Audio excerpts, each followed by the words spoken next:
मक्का पाक है, बड़ी तवज्जो से सुनिएगा।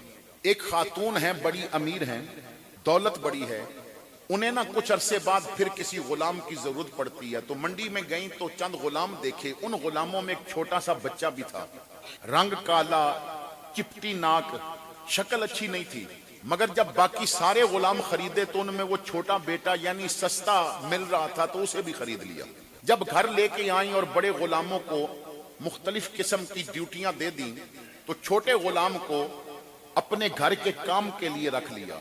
अब वो गुलाम मुसलमान था और उसमें ना 2-3 खूबियां बड़ी अच्छी थी।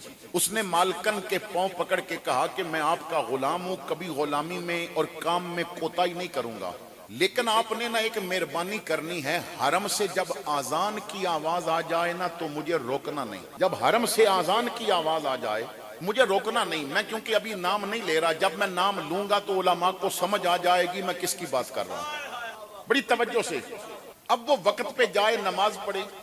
एक दिन वो नमाज पढ़ने गया तो नमाज के बाद बताया गया कि आज अब्दुल्ला इब्ने अब्बास हुजूर के सहाबी आ रहे हैं, वो कुरान का दर्स देंगे। अब दौड़ा घर में और मालकन के पांव पकड़ के कहता है, वो जिसने मुस्तफा से कुरान सीखा है ना, मैं उससे थोड़ी देर कुरान ना सीख लूं?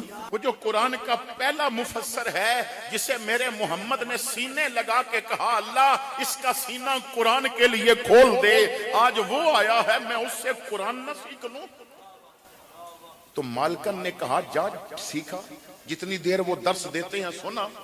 अब वो वहां बैठ गए। चंद दिन गुजरे तो नमाज पढ़ने गए तो ऐलान हुआ कि आज अलीउल मुर्तजा आए हैं, शेर खुदा आए हैं और वो हुजूर की कुछ अहादीस बयान करेंगे। तो फिर दौड़ के ना मालकन के कदम पकड़ के कहने लगे, जिस तरह अली मुस्तफा को बयान कर सकता है इस तरह तो शायद और कोई नहीं कर सकेगा ना।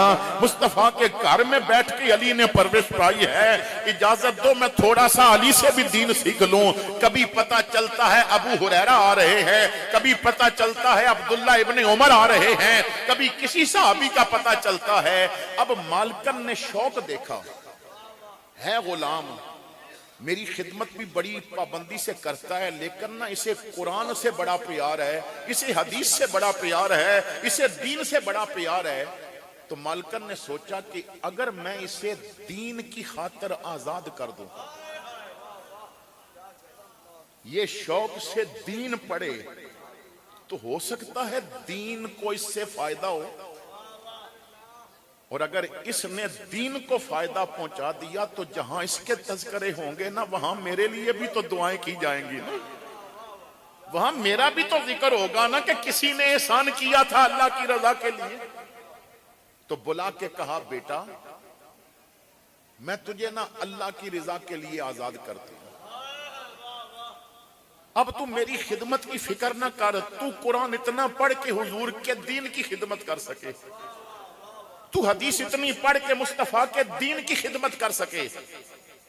लेकिन एक बात याद रखना, आजाद तो कर दिया है मगर मैं तुझसे ला ताल्लुक नहीं हूं।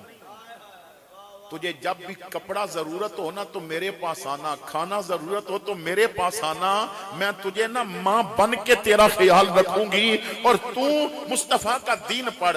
उसने कहा, मालकन सिर्फ एक बिस्तरा दे दे, 1-2 चादरें दे दे। फिर वो बिस्तरा और चादर लेके सेने हरम में आए और सेने हरम में एक कोने में अपना बिस्तर बिछा दिया। फिर तारीख कहती है 20 साल वो हरम से बाहर नहीं गया, 20 साल सिवाय कज़ाए हाजत के, सिवाय जरूरी मामलात के, वो दिन को भी हरम में, रात को भी हरम में। अब उसने इतना कुरान पढ़ा कि कुरान सीना मुनव्वर कर गया, हदीस इतनी पढ़ी, फिका इतनी पढ़ी कि फिर हजरत अब्दुल्ला इब्ने अब्बास एक दिन मक्का तशरीफ लाए तो किसी ने मसला पूछा तो फरमाया, लोगों अता इब्ने अबी रिबा को मैंने तैयार कर दिया है, अब मुझसे न पीछा करो, अब इससे पूछा करो। अब मुझसे ना पूछा करो, अब इससे पूछा करो, इसलिए कि मेरे सीने में जितना कुरान का इल्म था मैंने इसके सीने में दे दिया है। अब मेरी इंतजार न किया करो, वो आएंगे तो पूछेंगे। मैं तुम्हें तसल्ली दे के जा रहा हूं, ये जो बचा बताएगा समझ लेना वो इब्ने अब्बास ने बता दिया है।